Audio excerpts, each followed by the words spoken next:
From Tally to Cali. It's time to wake up. Wake up! Warchant.com is your ultimate Seminole sports source. And this is Wake Up Warchant, presented by Vitamin Energy. The vitamins. The energy. Now here's Warchant.com's Aslan Hajavandi and Corey Clark.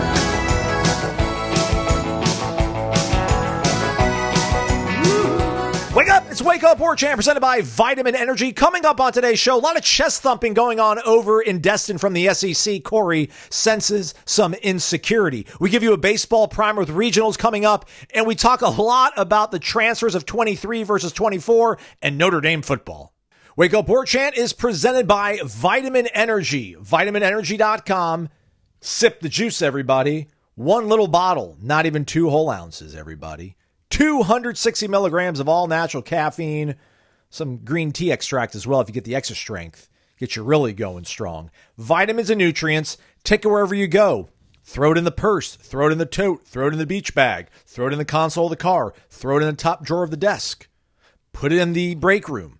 Have people profit by taking Vitamin Energy. Watch their mood get better. Watch their productivity get better. I can't prove productivity, but if your mood's better and you've got energy, Corey, then surely you're going to be doing better at your job. Give it a shot, everybody. VitaminEnergy.com. Warchant.com, your ultimate Seminole sports source. Children, once again, a reminder, those of you who possess FSU.edu email addresses, rather. If you email us from that FSU.edu email address, if you email support@warchant.com, you will get a free membership for an entire year. No strings attached, no credit card needed, nothing. Full access to warchant.com, the ultimate Seminole sports source. Home of lead writer Corey Clark, everybody. Give it up one time. What's up, Corey Clark? How are you, my friend? Am I lead writer or senior writer? Whatever you prefer. Senior feels a little dated, but senior also does feel like a little more like superior than Ira. Like, oh, yeah, you're just the managing editor. I'm the senior writer. Yeah. I go with lead writer, our best writer. Okay, yeah. Maybe best writer would be. We don't give enough accolades in our titles anymore. No. So just, Corey Clark, best writer at warchant.com. No offense, Ira, but come on, we all know the deal.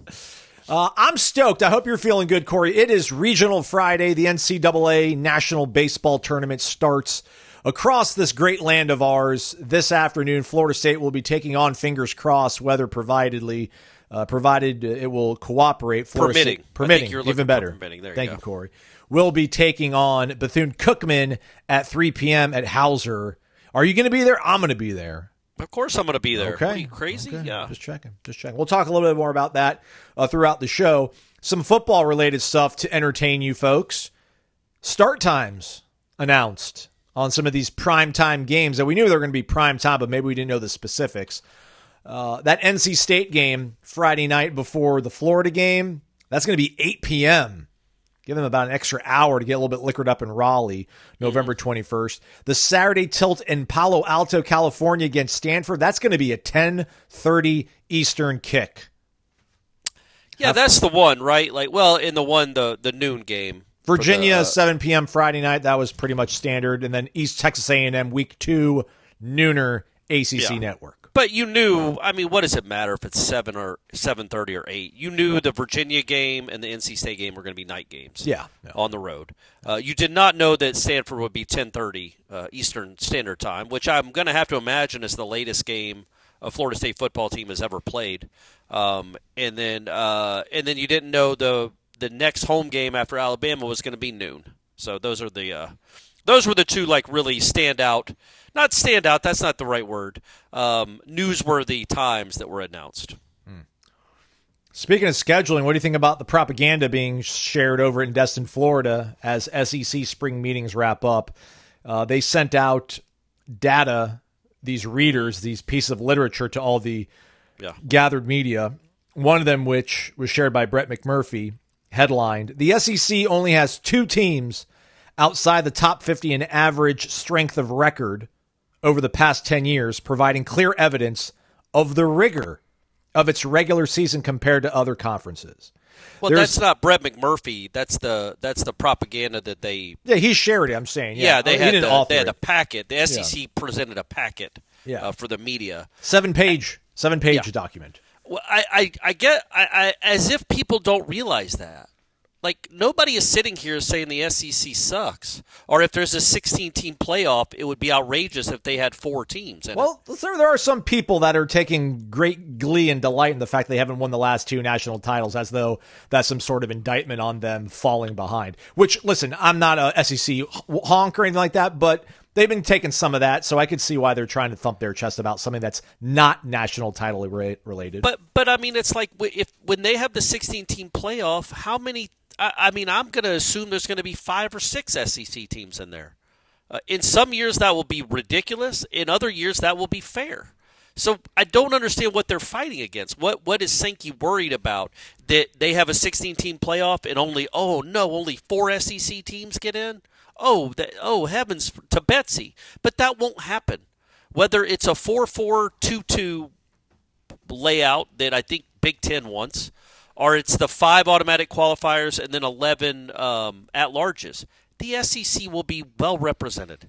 Well, there's still this one last year of the 12 team with only the automatic qualifiers of the conference champions. They're probably trying to still lobby for this year. Not so much looking forward to. How many did they have last year? Did the SEC have? They had Georgia, Texas. Was there anybody else? Tennessee. Yeah, and they didn't do well. But they go 1-3. So what exactly are they beating their chest about? If you're the best, if you deserve all the bids, then why did Georgia get embarrassed by Notre Dame? And I mean embarrassed. That offense was a joke. And then Notre Dame just controlled that game, the defensive line anyway.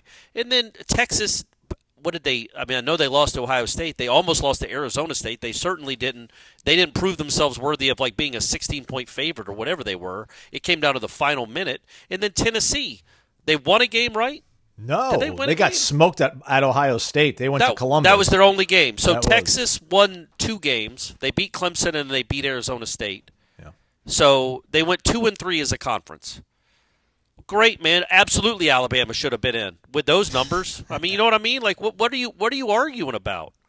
Well, also, the inset of this one document that was shared shows a number of teams outside the top 50 in average strength of record. SEC has 2 teams. The Big Ten had 8 teams. The Big 12 had 9 teams.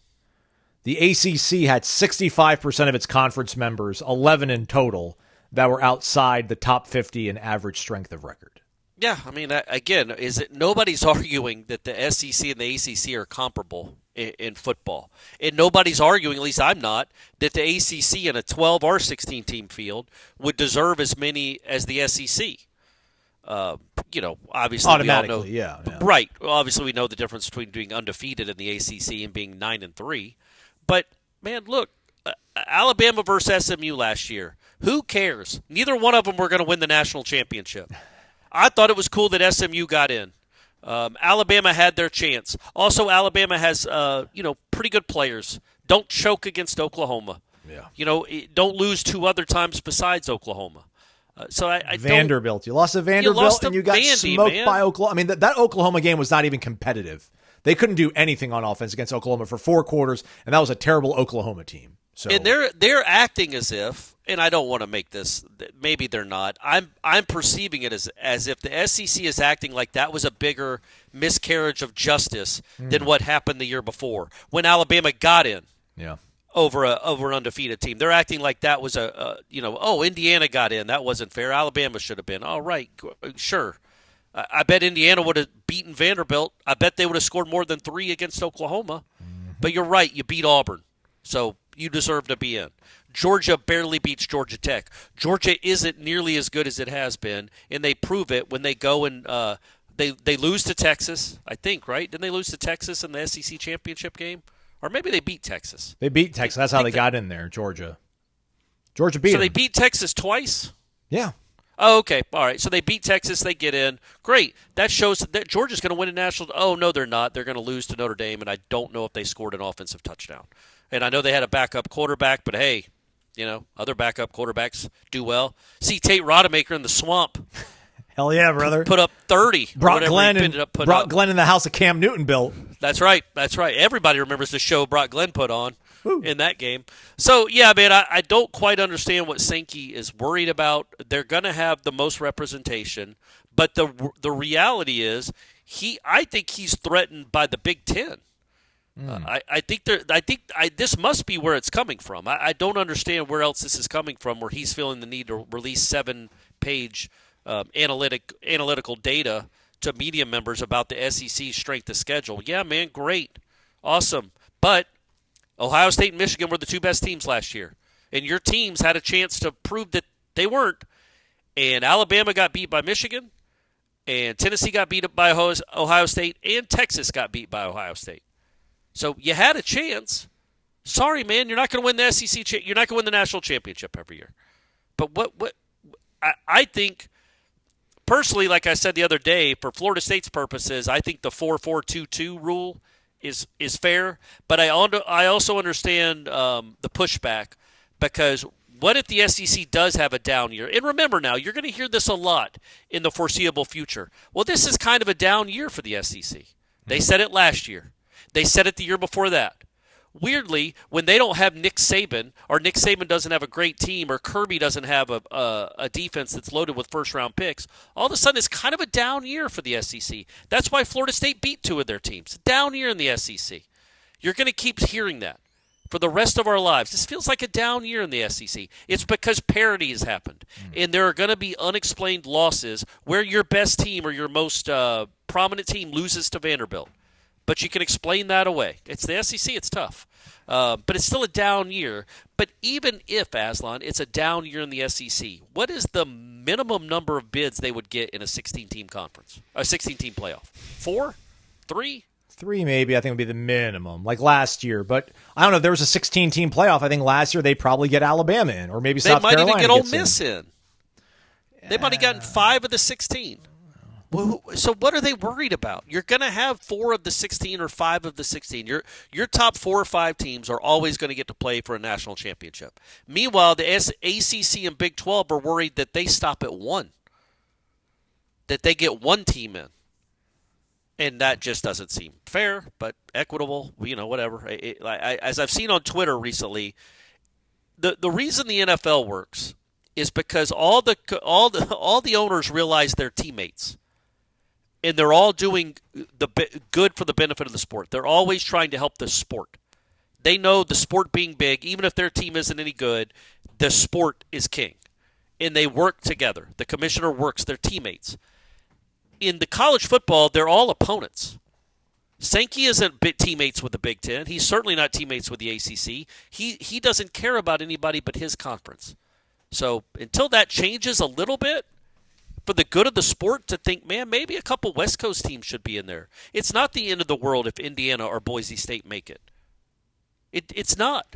The college football was still fun last year. Indiana's game against Notre Dame sucked, but NFL playoff games suck. This year, if you get a 15 seed, like if SMU goes and plays Penn State again next year, and it's not 11 degrees, and the quarterback isn't terrible, maybe it does come down to the final drive of the fourth quarter.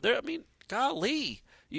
Anyway, I went on a rant, but yeah, I'm not fired up about Sankey playing the victim and having to explain why the SEC. Look, guys, the SEC is the toughest conference. We know, but the Big Ten is catching up in perception and in reality.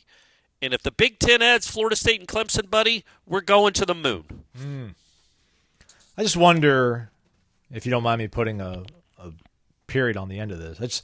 I just wonder what people expect out of Jim Phillips. Like when you see this data and you're like, what do you want this guy to do?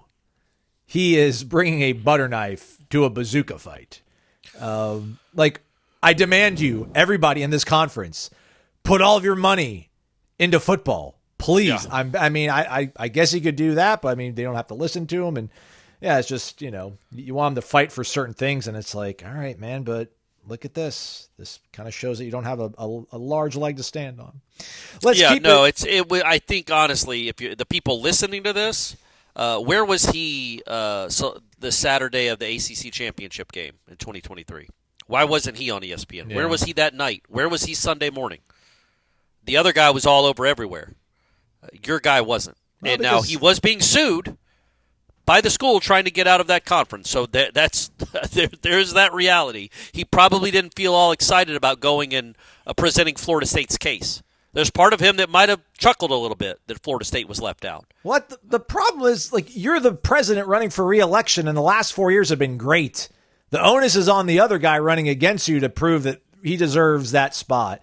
So, I call it complacency, but listen, I don't know how many of us, I think out of all of us listening, talking on the show, I probably had more of a inkling that this might happen. I could see it happen, them not getting let in. But I think most rational, practical, reasonable people thought there's no way Florida State's going to get left out of this thing. So, why go on the defensive on something that doesn't seem to need any defending? Yeah, Sankey had to make the rounds because he was begging. He had to beg to get his teams in there. But once you see that, why aren't you talking on Saturday night after the game?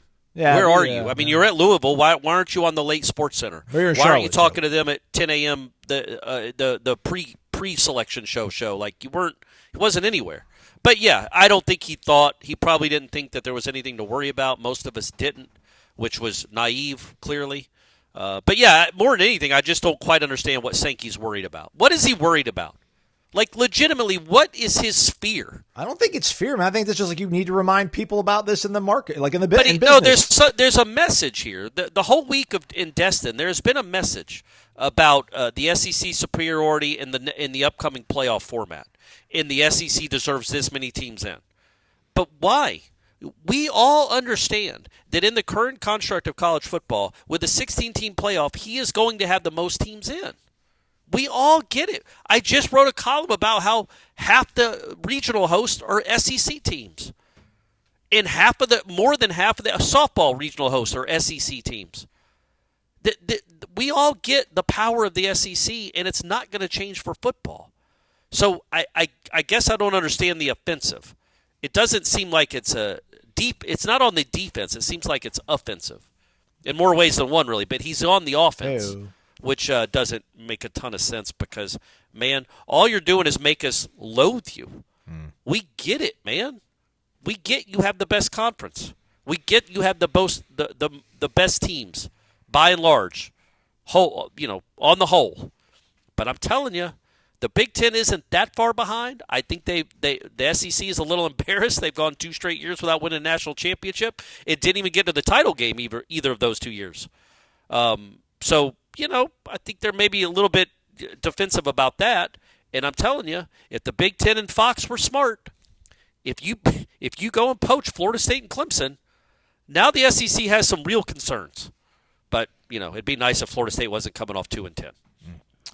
I don't want to spend too much more time on conference stuff, but we did have this question in the mailbag that we're going to get back to. Let's do it. That if I wasn't so averse to talking about realignment stuff, which I understand the existential threat of this to the university and the program and my job, but no one really knows. And I think we've gone over this ad nauseum, but it's a good question nonetheless. It's our guy, North Alabama Noel. No question, FSU needs to get out of the ACC. We can all agree on that. 2-part question to generate some discussion.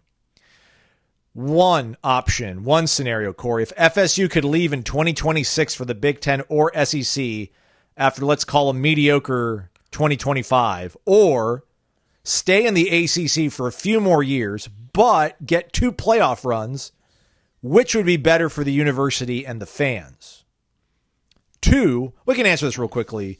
Listen, man, I get it. I want some playoff runs. I'd rather stay in the ACC and get 2 playoff runs between 2026 and 2030 than go have a for sure seat at the table at the SEC in 2026. That would be 2 more years. That's tough. Ooh, that's actually. Is he saying though that they would be mediocre in the SEC? No. He's basically saying you get to leave, you get a spot at the table in 2026, even if you have a crappy upcoming season. But you get the spot at the table in 2026, but this coming season, 2025, 4 months from now, is going to suck. Well, mediocre doesn't suck. Last year sucked. Mediocre does suck. Let me take that back, but not like last year.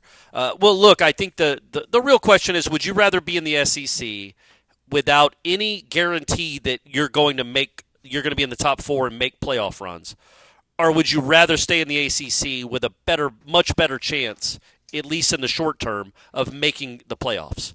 My answer is the SEC. I trust Florida State, given the resources that SEC teams get, with the history and tradition of this school and this program, that they would be just fine in the SEC. It would be harder. And I know I'm talking about coming off 2-10, and I don't know who the head coach will be. I do know this. There's another school in America that's had 3 13-0 seasons in the last quarter century by 3 different head coaches. So Florida State can get it done if they have just a competent coach, and that's been proven time and again, including 2 years ago. So would they have gone 13-0 in the SEC? I don't know, probably not. But I feel like if they're going 11-2 or 10-3 every year in the SEC or every other year, they have a chance to play in the national championship tournament.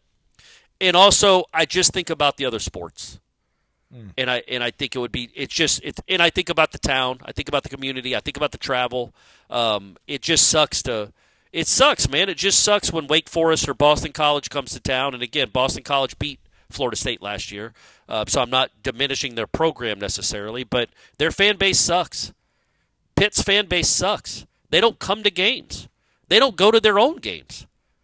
Boston College, Syracuse, Pitt, Syracuse a little bit. They certainly don't travel. And this Alabama game is going to be a great blueprint of what an SEC schedule would look like. I know it's an opener, but it's Alabama, man. They're used to playing all over the world for their openers. But that fan base will travel.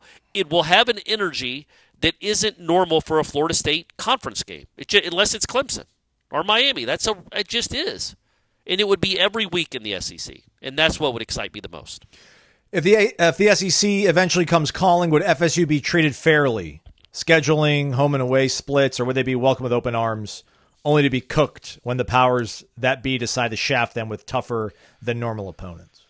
Yeah, man, I think as we sit here watching college football and the way it's constructed, I don't know that you can go year to year and be like, oh, that's an impossible schedule.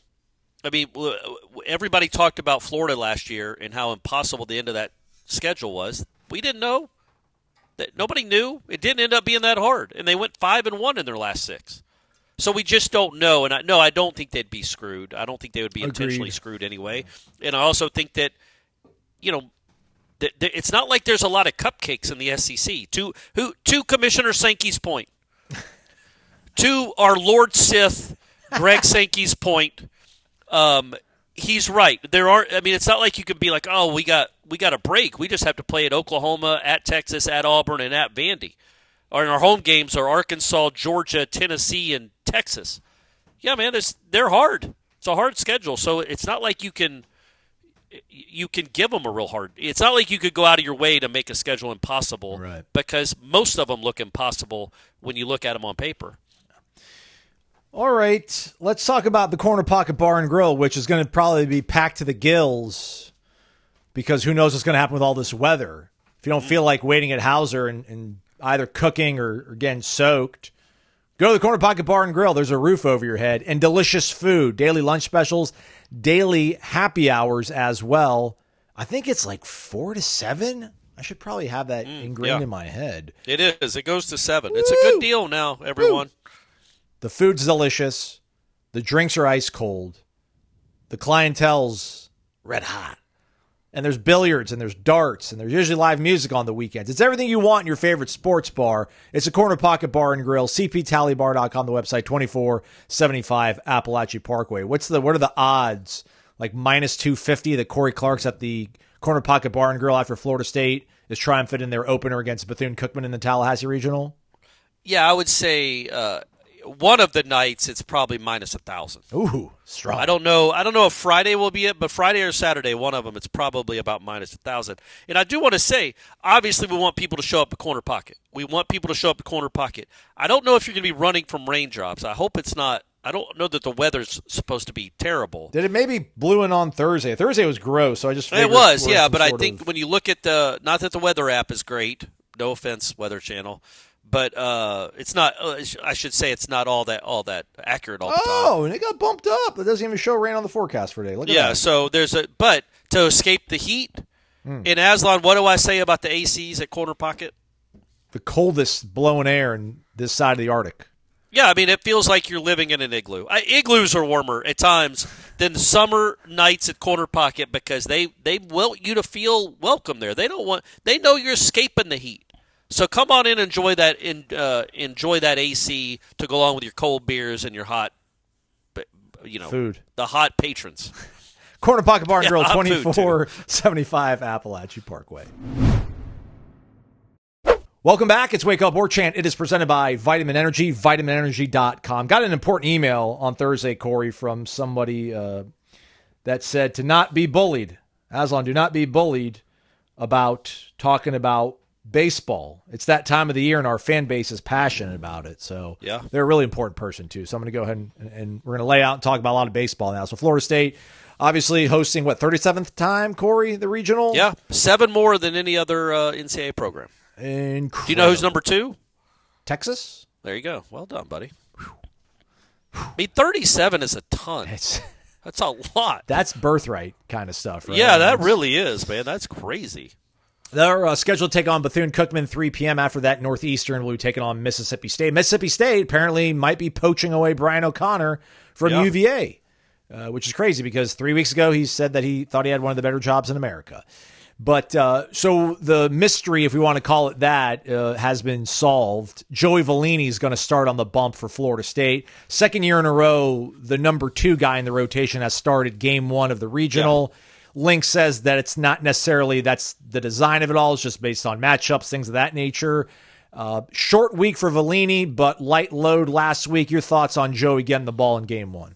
Yeah, I mean, I kind of thought that was where they were going all along because it is what he did last year. It's what 11 always did, and it just makes the most sense. Like, the biggest benefit of being a regional host is theoretically you're getting the weakest team in the field as your first-round opponent. Now, that doesn't mean you could throw your 8th guy in the bullpen.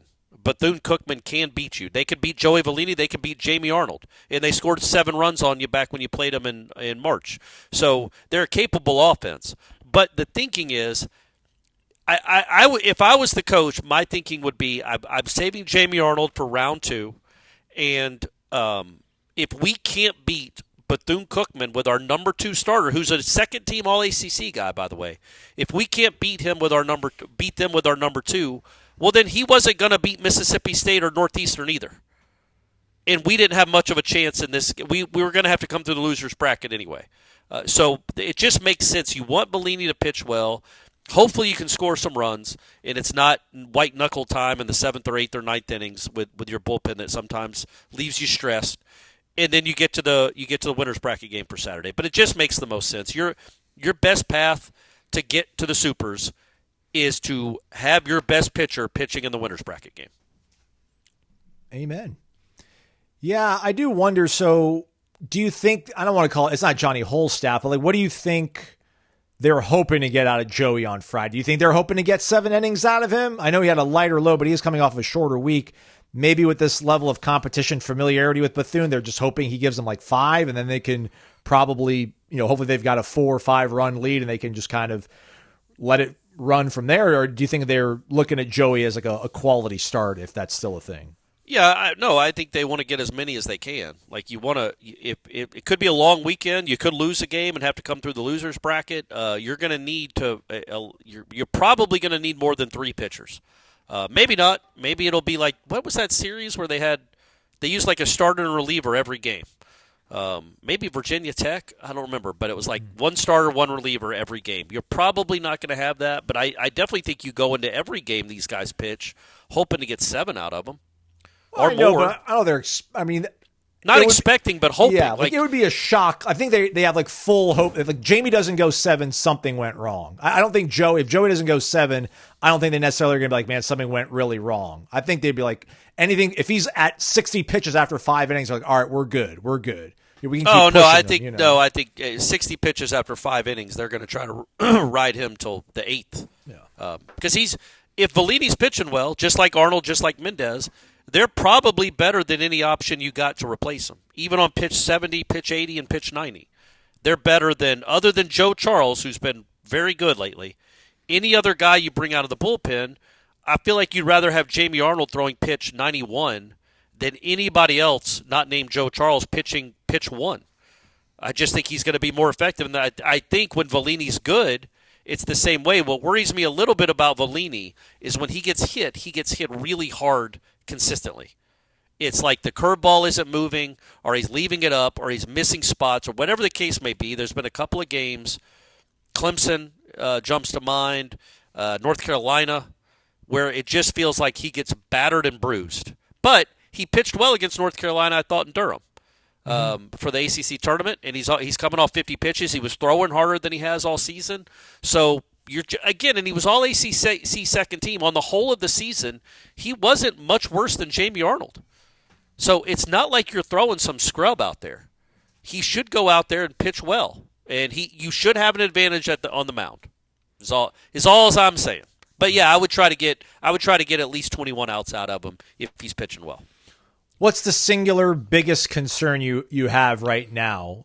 If you could be, I know you might say bullpen. Is it lack of a left hand and arm? Is it just the fact that Peyton Prescott's been good, but he's been not good, and even Joe Charles has had kind of his moments? Is it the offense? I mean, if Florida State puts up 6 runs, let's say on Saturday, and they don't win, was it because the offense didn't deliver enough, or was it because the pitching went bad? I mean, what do you think could be possible? Well, no, not if they scored 6 runs. The offense did more than enough. When you have a first-round pick on the mound, 6 runs should be plenty. But that is probably my. Look, man, I think the pitching will be fine. The pitching will keep you in the game, even if they don't pitch extremely well. You have to assume that Vellini, Arnold, and Mendez are going to be good enough against this competition that they're at least on even footing. And with Arnold's case, and surely with Vellini, you would hope too, they're better than who they're going against. And Mendez on Game 3, where another team's had to come through a loser's bracket. If it works out that way, where they're playing their 4th game, you're playing your 3rd. You should have an advantage on the mound. What I do worry about is this offense isn't great all the time. And I kind of brought it up with Beecham with the softball team. It's like, man, you've got to be special. She wasn't anything close to what she was supposed to be coming down the stretch. Max Williams needs to be a number 3 hitter. Max Williams needs to be the guy that he can be, that he has been, and he was very good last postseason. He didn't do much damage in the ACC tournament. He hasn't had a great finish to the season, but 1, 2, 3, 4 are your 4 best hitters. Those guys got to get on base and do damage. That's in the hope that a Drew Farrow or a Cal Fisher or a Chase Williams at the bottom of the order, maybe Jackson West even, can come up with some big time hits. But I just worry about the offense. If a team's going to throw strikes to this team, you got to do damage because they don't walk. They don't really care to walk. They're not looking to walk. But sometimes those are good, especially when you're playing Bethune-Cookman, who's not used to pitching in these types of environments. Maybe don't see if the guy will rattle and melt down. Don't give them a lot of first or second pitch outs necessarily. See if they can consistently locate in that environment. And I would say the same thing if you're playing Northeastern the next night. I know Northeastern pitches it really well. They have the number 1 ERA in the country if you're playing them, but they're not used to this either. They're used to playing, I would assume, in front of 100 people, not 6,000. And not Hauser at night if you're lucky enough to be there and you're playing Northeastern. And then Mississippi State, well, they're used to it. They're in the SEC, so don't worry about that. I'd like the team to be a little more patient at the plate, and that does worry me come the postseason when there's so many first and second pitch outs against better pitching. It kind of goes to Link's ethos, though, where he talks about that to him there's no delineation within the season. It's game 1 is almost as important to him as game 55. Yeah. So I can't imagine and their whole thing is chase is hunting, man. Like they hunt strikes. It's wait for your pitch and then not even wait for your pitch. When you see your pitch, swing. It almost doesn't matter what the count is, what the situation is. I don't know if you can at this point be like, all right, let's be a little bit more persnickety. Let's be a little more selective up there. Maybe a couple of the guys in the line, maybe the bottom of your order, you can say that too. Absolutely. But I don't know, obviously I don't think Max needs to be more patient. I think Max just needs to I do himself. think Max has hurt himself a lot by getting himself out. Because just because you're aggressive doesn't mean you're always swinging at good pitches. He swings at a lot of first pitches that aren't strikes. Getting ahead in the count is how you do real damage. And they don't get ahead in the count as much as they probably should. But then, again, you mentioned different guys, maybe being more patient. Exactly right, man. I'm looking at Chase Williams right now. He has 4 walks all season. And he's 92 at-bats. Yeah, so 100 plate appearances. He's walked 4 times. Now remind me, Aslan, if he walks and there's nobody in front of him on bases, is there a pretty good chance he's going to get to second? Yeah. Yeah, because he can run like the wind. And whoever's in the batter's box is going to be going up against a distracted pitcher who's probably not going to be locating and is definitely concerned about what's on first base the whole time. But what bothers me is he's in 100 at-bats, 100 plate appearances. He has 6 extra base hits and 4 walks. So it's not like he's a guy that's going to be peppering the screen. He's not a guy that even when he hits it well, hits it to the circus tent. That's not his game. His game has to be on base because when he is on base, he is a difference maker. So explain to me, with nobody on base and 1 out in an inning, why he would ever swing at the first pitch. The best case, and I used to get I've been preaching this since the early 90s. Otis Nixon. My man. The great Otis Nixon, the brave of the early 90s. GQ Man of the Year 1992. Otis Nixon, of course. Yeah, just a really, really handsome dude. He would be in a 3-1 count or a 2-0 count and swing. And it's like, what are you going to do with it, man? You've hit 1 home run in your life. You need to be working a walk and get on base. Now, he did it more often than he not, but it's like Chase Williams need to be the same way. A 2-0 pitch, if they just groove one, best case scenario, is you're going to hit a double. Well, a walk is as good as a double.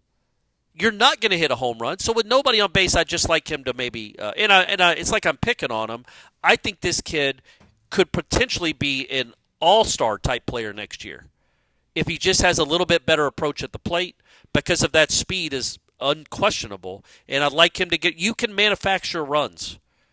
You can small ball yourself some runs, which are really important in the postseason, especially when your last 2 guys in the lineup, if we're assuming, or 2 of the last 3 is Chase and Jackson West, they have 2 home runs between them. So know who you are is all I'm saying. And yeah, Max, go ahead and swing on the first pitch. I'm sure he's hit a lot of home runs on the first pitch too, but I'd like a better approach, especially this time of year. But I get it. You shouldn't approach these games any differently than you did the first couple. I hope they realize whoever's pitching for Bethune, the starter, whoever they bring in on relief, has not been in an environment quite like that. This isn't North Carolina kids who are used to it, or Mississippi State kids, or whoever kids. Like Northeastern and Bethune, they're not used to these environments. Let your environment work for you. See if a pitcher will melt down if he struggles to throw strikes. That does happen. All right, we should have probably done this before we dove into all the regional matchups, but let's give you casuals a quick primer on the team you're rooting for. And listen, one of these days I'm going to properly articulate how brutal yet beautiful it is to root for Florida State baseball. The success is unparalleled, but so is the heartbreak. It's going to make all this worth it someday, I assure you. Let me get some music. I get it. It's baseball. It takes a long time. It starts in February. So here's all you really need to know about Florida State baseball. Leading off, Gage Harrelson. He's just a good old scrappy country boy from Georgia. He was at Texas Tech last year. He's currently .440 in OBP. That means on base percentage, kids. He looks like the lead singer of a cover band that makes big coin in Daytona when Bike Week rolls into town. Alex Lodis has been batting second all year long. He's second to none in the ACC. Defensive Player of the Year in the conference. He's been an absolute revelation this year. He started at UNF in 2022. He was a freshman All-American. He then comes to Florida State in the portal last year. He was great in the field, but he did not flash at the plate. He now has a team-high 17 jacks, bats .415, and is slugging .760. You also can breathe easy whenever there's a ground ball hit in his direction. I don't fear the jinx at all. Max Williams, meanwhile, he's got the soul of somebody from like San Diego, but he's all Florida, man. He sounds like Keanu Reeves in Bill and Ted's Excellent Adventure. He's had a knack for walk-offs and also pissing off opposing teams and large parts of you fans. It's crazy. He likes to hit home runs, but then also let you know he didn't appreciate you trying to strike him out as he rounds the bases. His coach has his back. I've got his back. Max Williams is a treasure. He's been struggling of late, but he absolutely vanquishes the ball when he gets hold of it from the left side. He's going to have a good series, I feel like. Miles Bailey, he's built like Jared Verse, true freshman from Tallahassee, first baseman. He's never played the position before, but he's actually fared quite well. He's turned it on of late, has some raw power that could provide electricity to most developing nations. He's tied with Lodis with 17 jacks on the season. Cal Fisher, steady Eddie, but has also produced better in the last month of the season, mostly solid at third. Seems like he's always like one good weekend from breaking into being like a great player, but we're still waiting. Drew Farrow, co-star of the wildly successful Tallahassee Ford commercial featuring Mickey Andrews, is also like the Rodney Dangerfield of the baseball team. No respect. He's batting 6th. He's a switch hitter. He went on a 13 for 13 streak earlier in the year. He's great at second base in the field. And truth be told, I may trust him more than anyone else if the game is on the line at the plate. Left fielder Chase Williams, he missed a large swath of the season, but returned about 2 months ago. And he's just the fastest guy that's played baseball here since maybe the kid from Fort Myers. DeLuzio was incredibly fast, too. He plays with no regard for his health.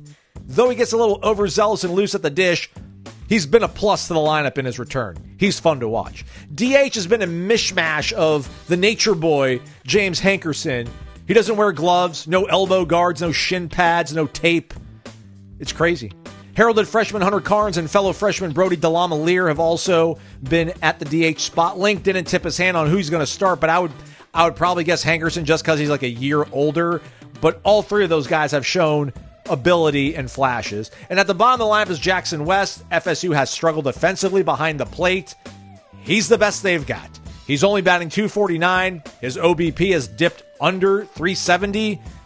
And he was pretty mid all of last year, too. Until this time of the year last year. In the postseason, he caught fire, helped the team reach the College World Series, and stay alive for a few extra days out there in Omaha. Link has admitted the heroics last year are largely why he's sticking with Jackson West. It's cool to see a coach, I think, be so loyal. But frankly, there's just no slam dunk options at catcher, so really what else could Link do? Pitching-wise, all three of your starters are lefties. Jamie Arnold, the ace of the staff. Dominant, though? Dominant, question mark? I mean, you think about guys like Parker Messick. You think about guys like C.J. Van Eck. You think about guys like Luke Weaver. I mean, like real frontline studs. Jamie's flirted with some of that. Let's see if he can recapture it. He hits mid-90s, as Corey said earlier in the week. Mid-90s on the fastball, devastating slider. Didn't shine last year in Omaha. Let's see again if he can maybe come out this year and completely change the narrative. Joey Vellini's going to start today. He's second-team All-ACC. Terrific acquisition in the portal from JU. Wes Mendez came from Ole Miss. Another guy who's thrown his best stuff in the last month. The bullpen's just an absolute gamble. It's extremes. There's no middle ground. They're either going to come on and slam the door shut, and you're going to be like, why were you guys nervous about the bullpen? Or they're going to spit up all over themselves, and you're going to be like, oh, that's why you guys were complaining about the bullpen for the last 4 months. They're right-handed dominant. Joe Charles, probably the first guy up. I think he's been pitching in college since Buster Posey was around. Peyton Prescott is another arm that they like. He's got a little more velocity. But again, sometimes it's not there. John Abraham's a guy who started a gang of midweek games last season as a freshman, but he's been more of a Swiss Army guy, just kind of coming into really random sort of scenarios and situations. Pretty nasty breaking ball when it's on. So it's those three guys. It's Joe Charles, it's Peyton Prescott, and John Abraham. And then maybe like Chris Kinnear and Mason Martinez as last resorts, if you want to call it that. All these guys are righties. Their lone reliable lefty is Connor Holtz. He missed about 2 months of the season, but he's pitched fantastic, or rather he pitched fantastic in last year's postseason. Link thinks he might be priming back to that level, and he was optimistic about his readiness after 2 recent appearances. That's your baseball team, everybody. And I don't know, Corey, I mean, when you think about this team and this program and how they've been chasing this elusive national championship, I mean, I don't do most people think the 2004 Red Sox were the best team that Boston had in 80 whatever years? Or just certain crazy things happen. I think this team has what it takes to win a national title. Are they going to do it? I don't know. I put a little bit of money on them at plus 2,400 to win the World Series. But like when you look at this team, are you looking at this where Florida State needs a team like they had last year, like this absolutely potent juggernaut offense, but if they would have that missing component of better bullpen arms, that's what's going to win a national title for Florida State? Or could a team like this scratch and claw and figure something out? Yeah, and that scratch and claw kind of implies that they're a scrappy kind of underdog type team. I mean, I wouldn't say that. They're the number 9 overall seed. They were very close to being a top 8 national seed. If they could have beaten North Carolina one more time, probably it happens. And they have some first round talent and some early round talent. I think Farrow Faroe, Max Williams, Lodis, and Arnold are all supposed to be top 4-round picks. Obviously, Arnold's going to be a first-round pick. Lodis might work himself into there. So you've got real talent. And Mendez might be a guy next year if he develops. Bailey next year could be a guy that's an early round draft pick too. So there's real talent on here. It's kind of just like if you just do the little things right and get lucky, you give yourself a chance. Like I was watching the highlights of their elimination loss to Tennessee last year. Tennessee was better than them. They beat them twice, although we can go back about the first game. But Tennessee was very good. They were the best team in the country. They were number 1 all season. But Florida State's base running in that second game was out of a little league what not to do manual. They made so many mistakes, like Cam Smith not running out a ball that was a double play that if he just runs, it's an RBI. There was being like not running on a ball hit to. They just did some really weird things and got unlucky. They got unlucky because they had to play Tennessee. They were in Tennessee's field, but they also made some self-inflicted wounds. If you can just stay away from those, and I go back to like that game against Carolina in Durham was a super regional game. It was a College World Series type game, and they played pretty well. They didn't get clutch hits. They had runners on base. It didn't come through with a lot of hits. But also, we talked about it the first show this week. Harrelson lets a ball drop inexplicably that gives them a run. Just straight up gives them a run because the next guy hits a home run. That should have been an out, but he let it drop. Just little things like that, man. Like little things like that. And also Lodis, line drives right at people. But also he came up with first and third, 1 out, his second at bat, and struck out on a ball in the dirt, like had a bad at bat. Now, I'm not hammering Lodis because he hit a ball off the wall that would have been a home run at Hauser. It would have been a 2-run homer instead of a 1-run double. So if you give yourself a chance, so much of it, Aslan. So look at Tennessee. Tennessee almost lost their opener in the College World Series last year. Many people listening to this think they did.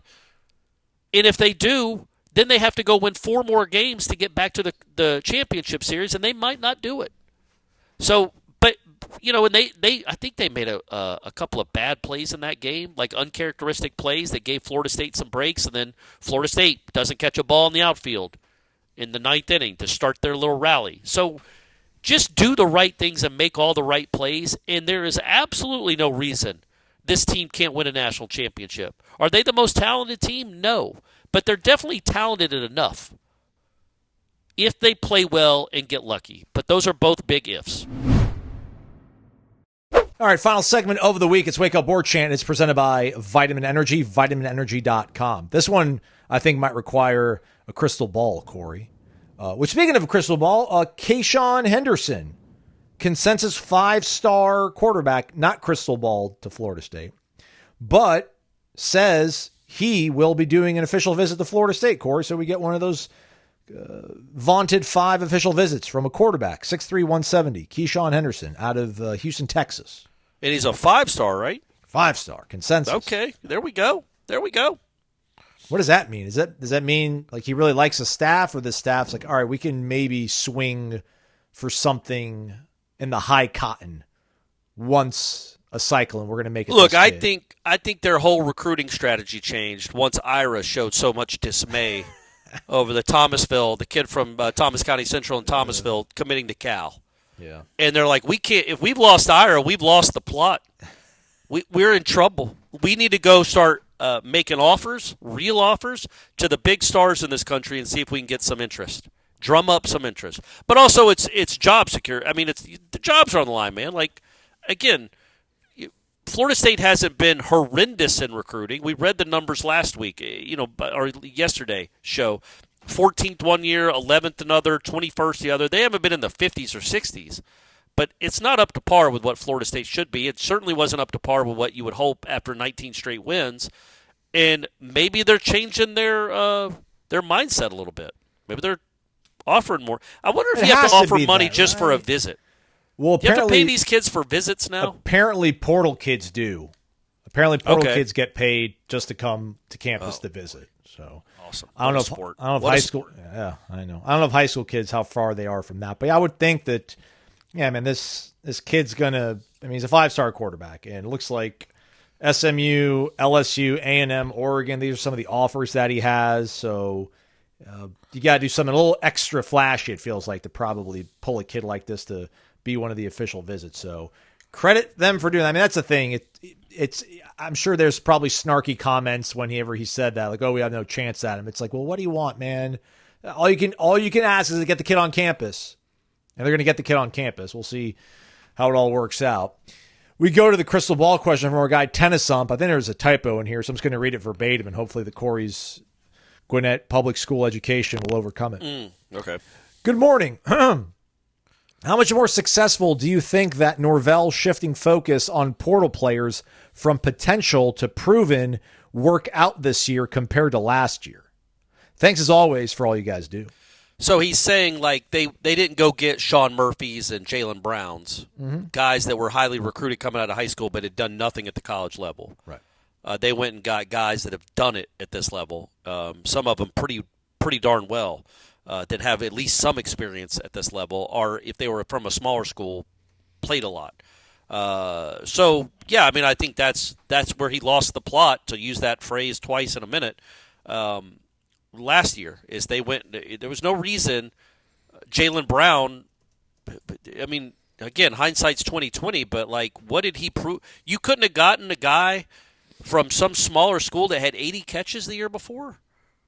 Like, you went and got a guy. Number one, Jalen Brown did not look the part. He was fast, but he was slight, and he did not look ready to contribute because of that slightness, I would say. Well, he didn't look ultra polished either, man. That too. Yeah, but why not go get a guy that is? Yeah.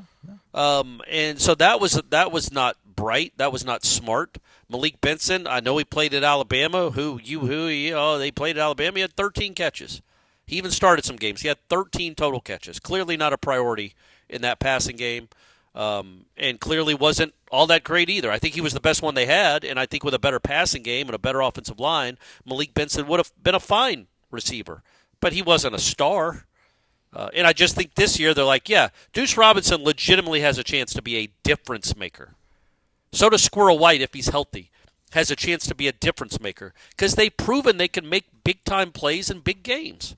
Like, not big games like Albany playing Niagara, but like big games like Tennessee playing in the playoffs, or USC playing Penn State or something. Like big games. So that I just think that was an absolute necessity, is to reimagine and reexamine your portal preferences. And I don't know why they seem to pivot when Braden Fisk. I know nobody had heard of him when he got here because he was at Western Michigan, but he's a really good player at Western Michigan. Jared Verse put up big numbers at Albany. Like, I don't know why they would have veered away from that and went and got guys that weren't starting at bigger schools instead of getting guys that are starting at smaller schools. But I think they learned their lesson, so it should help them win more than 2 games. I think prices have changed. I think the market's changed too. So it feels like those guys that are proven probably command top dollar, and the guys that aren't proven, you might find yourself only being able to afford that, But they didn't do that. They went and got guys that are proven. Well, I'm just saying maybe last year, but I don't know. I can't imagine they have more money this year to spend than last year, coming off the snub and everything and all the good – not that the snub was a good feeling, but obviously all the victories and all the wins.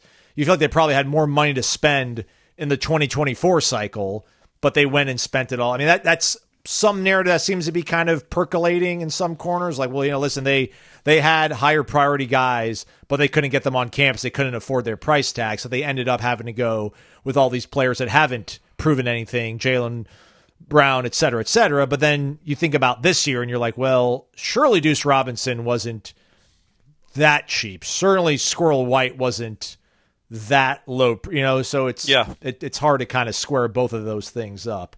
It also did help that you had a whole new coaching staff. Yeah.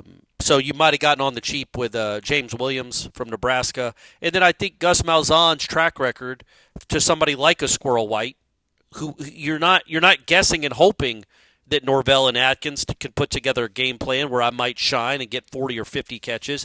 You can go look at the last 18 years of Gus Malzahn's offenses and be like, yeah, I'm going to be one of the top 2 receivers. Well, here's what the top 2 receivers do in Gus Malzahn offenses. And there is an enormous track record. It is not just 3 years or 5 years or even a decade. It goes back to the aughts, where second receivers were putting up big numbers, certainly bigger than, I don't even know who Florida State's second receiver was last year. Ja'Kai? Yeah. Well, yeah, certainly better. So that helped too. Like if they'd have run it back with the coaching staff, which obviously wasn't going to happen, but if they had, I don't know. I mean, I know this is dumb. Of course, there would be an amount of money where you could get somebody to come, but it'd have to be outlandish to get somebody like Deuce Robinson or a Squirrel White to commit to play in the offense that was here last year. Amen. I mean, I think that's I mean, it's a large part of the pie. I think obviously Gus's presence, Tony White's presence, but it is this shift to focusing on portal players with proven track records that has everybody believing that improvement is a certainty. How much? Oh, it is an better absolute. I think it is an absolute certainty. These guys, it is a better roster. It's a more experienced roster with real history of making plays, and then also it's the same with the coaching staff.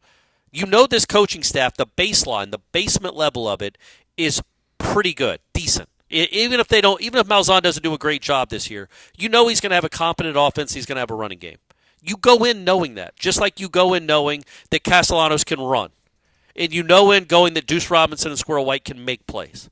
That really, and that the Sawchuk is a competent to maybe kind of high level Division I running back. But at least competent, at least Florida State caliber. These receivers are Florida State caliber. This offensive coordinator and defensive coordinator are Florida State caliber. That should give everybody hope that it's going to be a big improvement. Now, is big improvement 5 extra wins or 9 extra wins? I don't know. I would lean more towards 5, but I have no idea.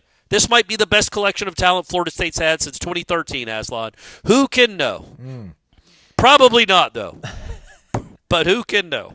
The other day, I was thinking to myself that, maybe we need to temper some of our enthusiasm on Squirrel White, because I thought his most productive season was when they had Hendon Hooker at the controls. But it was actually when they had Joe Milton. And Joe Milton, completed 64% of his passes, 2,800 yards, threw 20 touchdowns and 5 picks. That's good, though. I mean, like if Tommy does that, I think we'd be pretty ecstatic. Yeah. So, yeah, but why are we tempering it? I don't understand why are we tempering? I just thought that maybe only Squirrel White was productive because he had a really high caliber quarterback playing for him. But I don't think Joe Milton I know Joe Milton's hanging around the NFL right now, but I've just read his stat line. That's actually pretty good. But I mean, Joe Milton was not Hendon Hooker, So I'm saying like Squirrel White doesn't need a great, accurate quarterback that knows the ins and outs of the offense and everything to like find open seams and get the ball, So that's all. Right. Well, and also it's going to be he could do something with it when he gets it. And again, he's got 131 career catches for over 1,500, almost 1,600 yards. What did Jaylen Brown have last year coming in? 0 for 0. Malik Benson had 13 for 180 or something. This guy has 1,600 career yards. By the way, Malik Benson was the number 2 wide receiver last year. Ja'Kai was number 1. Sorry, Ja'Kai. Oh, sorry, Ja'Kai. Yeah, didn't he caught the game winner against Cal, right? Wasn't that Ja'Kai? Yeah, man, around the bucket. Yeah, big time. That was. Other than that, they would have gone winless in the ACC. Jamaican. This question is another one that was high candidate for generating discussion, as our guys, North Alabama Nole. Wake up, been a while, but just had our firstborn Nole and haven't had too much time to check in with y'all, but I've been listening every day to keep me sane since I'm not sleeping much. Shout out, Dad. Corey, congratulations. Any tips for new parents on sleeping? My tip always is you don't have to adjust to their schedule. Get them to adjust to yours. That's right. Yeah. Dictate the terms. If you don't want your baby waking up, and I'm talking about not newborn, but like 6 months later, you can make sure they go to bed at like 9 and not 6. Because if they go to bed at 6 p.m., then they're getting up at 5 a.m. Well, you can make sure that get them on your schedule. If you want them to go to bed at 9, then they get up at 8 a.m. Get you a couple extra hours is all I'm saying. I'm just rubbing some sticks together trying to generate some energy or discussion. Well played. Corey, he's mentioned a few times how the players that joined last year's team weren't the same as the players joining this year's team from an expectation standpoint. But what about the players that joined the 2023 team after that 10-win season in 22? Were Keon and Fisk and Jaheim and those guys any different? Did they have a different mindset to join a 10-win team than a Malik Benson joining a 13-win 2023 team? I totally get the production Keon had versus Benson, but was their mindset any different in the sense they were transferring to Florida State? Good question, man. Really. It is a good question. I would say, specifically in Keon's case, it wasn't that he was necessarily transferring to Florida State, although he obviously did. He was getting to play with Jordan Travis. That was an appeal. I don't know that Jaylen Brown came because he got to play with DJU. Or Malik Benson's like, I get to catch it from Uyunglele. Sign me up. Like, I think Jordan Travis was appealing for Keon and Jaheim.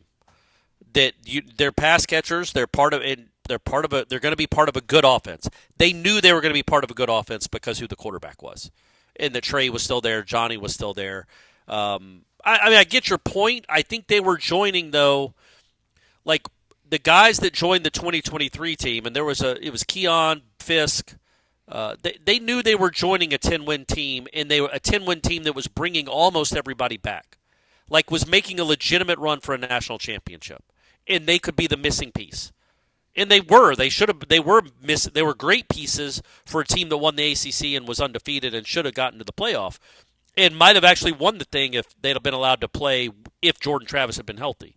I mean, I still feel that way. I think if Jordan Travis is healthy, that Florida State team has as good a shot as anybody in the field to win that thing. But it didn't happen. The 2024 guys, they were joining a team that lost all the production. Like, when you look at the 2023 Florida State team and who they brought back production-wise, they brought back, I would guess, Aslan, 85% of their production, like yardage, touchdowns, from the 2022 season. The 2024 team brought almost none of it back. Like, literally, like 11%. And so I don't think I'm answering the question well, but I think they are different. What does that mean, though? So how does that – I'm sorry not to – cut you off there, but like, so what does that mean when Keon's like, listen, the number one receiver, Johnny Wilson's coming back, but I don't care, I'm coming. Jaheim Bell's like, the number one wide receiver, Johnny Wilson's still there, and I think he beat Keon to the punch. But yeah, I mean, I guess so Keon, I should have said it the first way, Jaheim's like, all right, you guys got your number one receiver, what am I going to do? He doesn't care, he signs the board, and then Keon's like, you guys have Johnny Wilson and Jaheim Bell, and you're going to hand the ball off to Trey Benson? I don't care, I still want in. Versus Malik Benson, Jaylen Brown thinking, oh, there's just opportunity. I've fallen into a complete... Yeah, and it's not just the transfers, by the way, that I want to point this out to. And I hope I've made this clear over the years when it comes to that mindset and what I found so kind of distasteful about a lot of the 2024 season.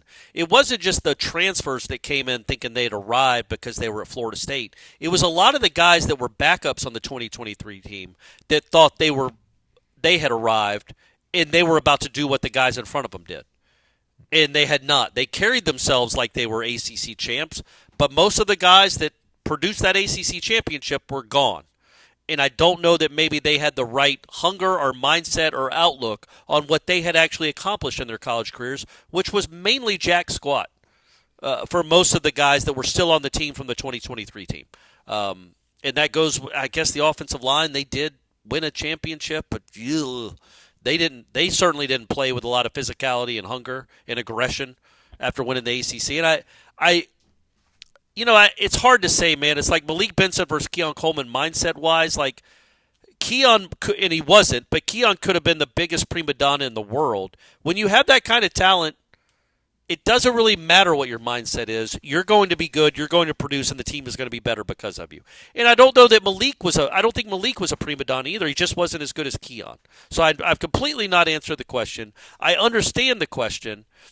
I just think when you're joining a team like a Keon, like you said, Aslan, Keon's joining a team that's already kind of ready-made. And he's like, I can be the missing piece. Jaheim, same way. They already had tight ends, but Jaheim wanted to come be a part of that. I feel like other guys, and it was still a team on the come-up. Like, it wasn't a team that had already arrived. They finished 10th or 11th. They won the Cheez-It Bowl. They didn't win the ACC. They were trying to take them over the hump. I feel like a lot of the guys on the 2024 team thought that they had already been over the hump, and let's just relish that we're Florida State football players, and let's go cruise to another ACC championship game. and they got slapped like a. I'm not going to finish a newborn baby with reality very quickly that season, starting in Ireland. But that was did not answer the question. I apologize. Good question though.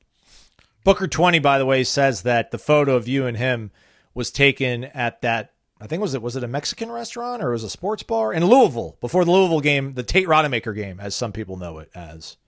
Oh, okay. Oh, yeah, that was a madhouse before that game. Yeah, that was that was a Friday night, right?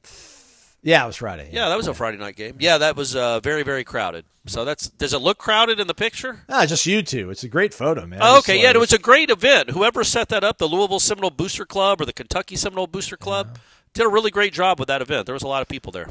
Jangalang just wanted to say you guys have been doing the Lord's work, coming up with solid content after a depressing season. That can't be easy. Thanks for all you do for us. You're welcome.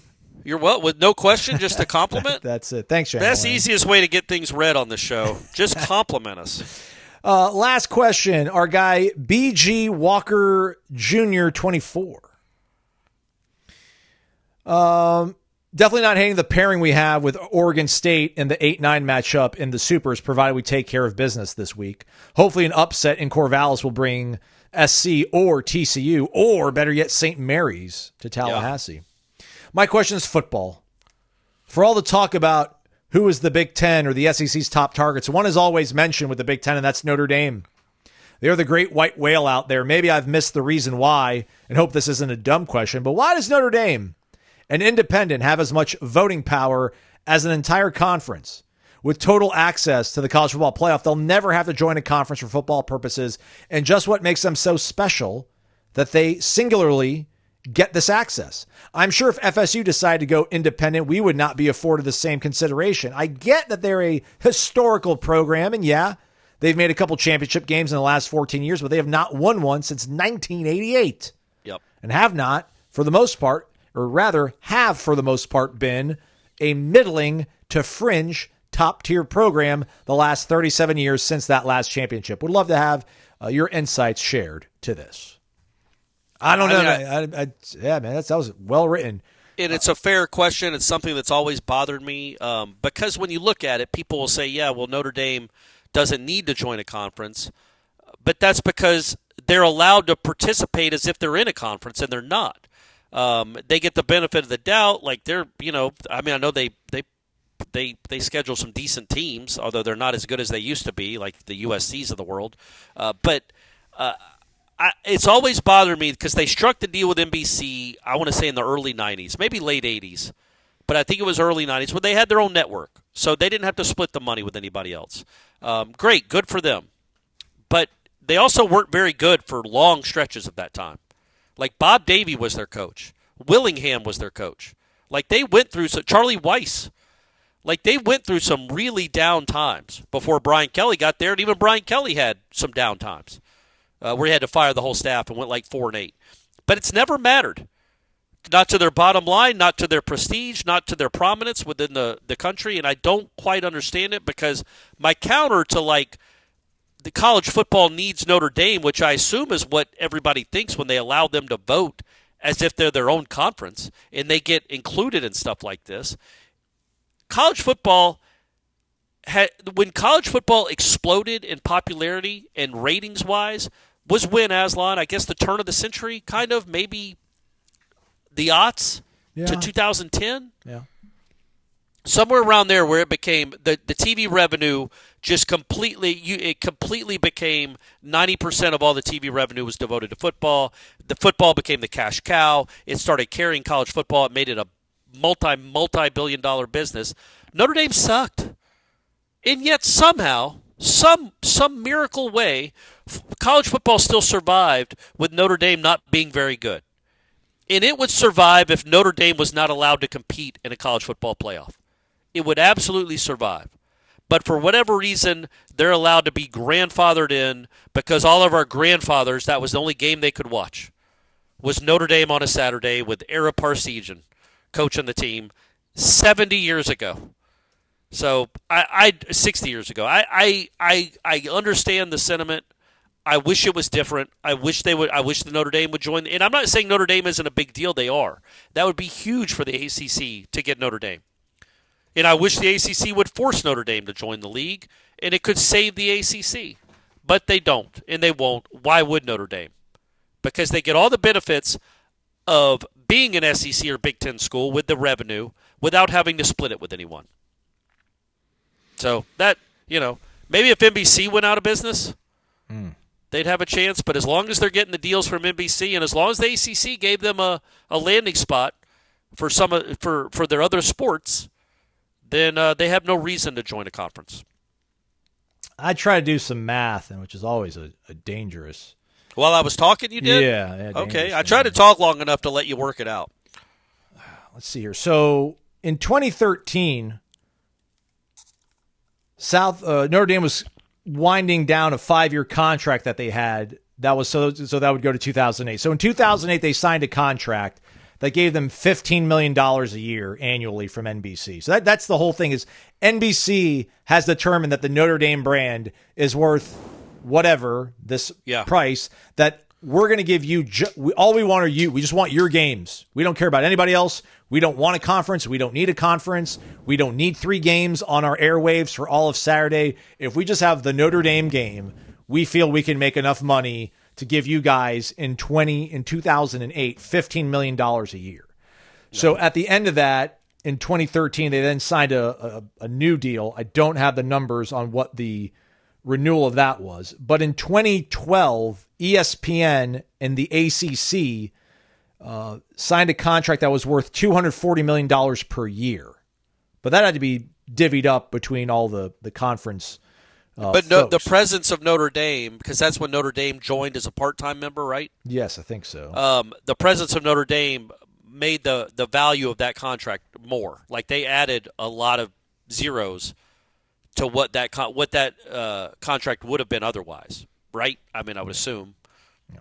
Like, let's say it would have been 180 or 200. Notre Dame being a part. Remember now, not every game Notre Dame plays is on NBC, just the home games. So ESPN, ABC have all their road games. Anyway, go ahead. Sorry. So right now, the SEC teams are getting about like $52 million in TV money, and I think Notre Dame is getting 50 from NBC, and then they're getting like in the teens from the ACC. So they've got enough money to compete with anybody because they have that. So right now, they're expected to receive around $50 million per year.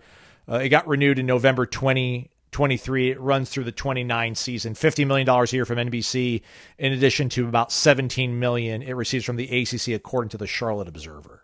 Okay, all right. Well, they're getting $67 million a year, not having to split it with anyone, and getting to come up with their own schedules. And the ACC has given them a landing spot for all their other teams. So that's all their other sports. So, there's no reason for them to do it. Again, I would be – if I was running the sport, I would be like, absolutely, Notre Dame. You can have your NBC money. You can play your 5 games a year in the ACC.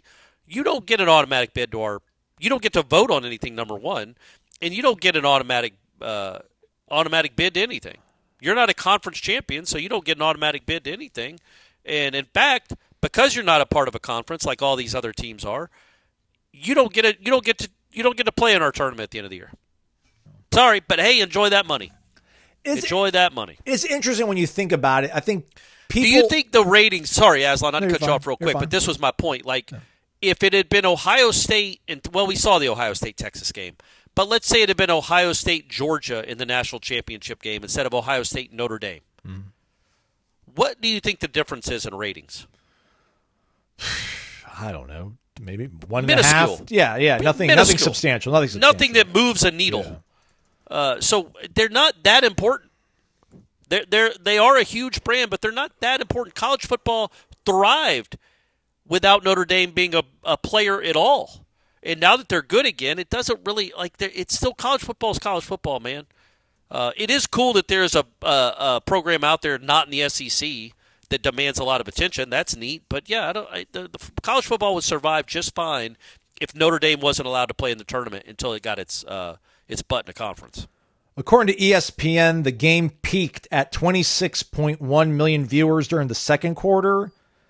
The Washington-Michigan game peaked at 28 million. See, people don't like watching Notre Dame. That game was out of control, though, in the second quarter already, wasn't it? Like, they ended up rallying in the second half. If I'm not, that game was not Which really one? The Ohio State Notre Dame game. Like, yeah. After the Riley Leonard had that initial drive, and then he was gassed until the fourth quarter, pretty much. Yeah. But yeah. The point being, there's similar numbers. Yeah. What I think is interesting is, I'm sure, like, people of, the age breakdown of people, like, if you're in your 60s or 70s, I still think you have this feeling, this aura about Notre Dame football. I think you and I never experienced it, like, but we'd heard about it, and we loved the sport so much that, like, we would show the kind of reverence. But then people between, like, my age, like, early 40s to probably late 20s, they're like, holy cow, like, Notre Dame's actually really good. Like, we've seen them be in the BCS title game, and they've been in the playoff this year, and then that year, and they were runner up again this past year. So, like, the worm is kind of turned where if they didn't find their way back with Brian Kelly, maybe they do become an afterthought, but they had accrued enough equity and cachet from what they did when we weren't even born, or really anybody listening to the show was born, but we'd heard about it, so you kind of had to show Notre Dame this level of referential, like, treatment, and it's crazy. It's been 1988. That was the last time they won a national championship, 1988. The Cosby Show was the number one show in America. But they've been in the playoff, and they've made it to the final. But, I mean, are they different than Oregon? I mean, it's Notre Dame, it's Oregon. I mean, we're talking about resumes. I bet just like their prominence in the sport. Yeah. It's like it's Notre Dame, it's Oregon, it's Florida State, it's Florida. Like, they're no different than, I would guess, 15 to 18 other schools. Like, they just aren't like USC. USC hasn't been good for a while, but they won championships more recently. Oklahoma, Texas, obviously Ohio State, Penn State. They're like Penn State, man. Right? No, I mean, it's Notre Dame, man. I mean, I know. Hey, NBC's not kicking down the door to have Penn State. Penn State made the playoff one time here, And I get if it was a 12-team playoff, they probably would have been in the playoff every single year. But there's only been a 12-team playoff for 1 year. So. And didn't Notre Dame make the playoff in 2020? Am I misremembering that? Yeah, the COVID year when they shouldn't have even been allowed to play. Somehow the ACC let them play in a conference championship game, even though they're not a member of the conference. But whatever, got to take care of Notre Dame. Here's how long it's been, Aslan. I want you to take a guess. So Notre Dame won its last national championship January 1st, 1989. The 1988 championship. Little trivia, they beat West Virginia in the Fiesta Bowl to win it. They actually beat Miami that year, which was their biggest win, and they lucked into that and Miami got hosed. Not that anybody cares about that. Miami got absolutely hosed on a fumble by the goal line that should have been the touchdown.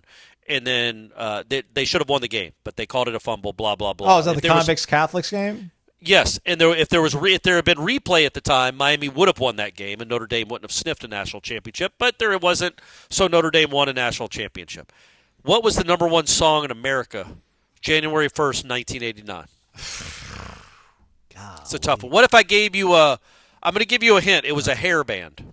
Okay. I feel like hairband was dying. Poison, Every Rose Has Its Thorn? Did you just look that up? No. You're right. Let's go! Man, guys, come on now. Put me on your trivia team, Corey. That's crazy. I guess I have to. That was nuts. And what a great song, folks. Go back. People say that Bret Michaels is like the Bob Dylan of the 80s with the lyrics. Go read the lyrics of that song. You'll be amazed that guy, he didn't have more big hits because that's some poetic stuff that he was writing there. But, yeah, number one song in America with the last time Notre Dame won a national championship 37 years ago.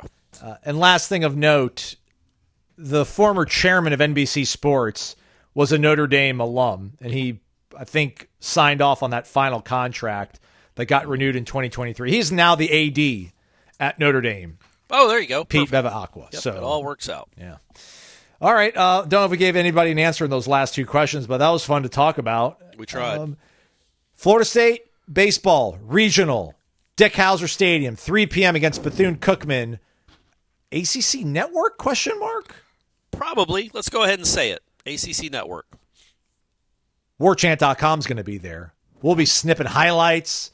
We'll be posting play-by-play stuff, or as close to it as we were legally allowed to. It's all going down over on the FSU Baseball forum on warchant.com. Check us out all weekend long. Plenty of recruiting going on as well. That's all over at warchant.com as well. Thanks for listening to another week of Wake Up Warchant, presented by Vitamin Energy. He's Corey Maslon. Have a great weekend, everybody.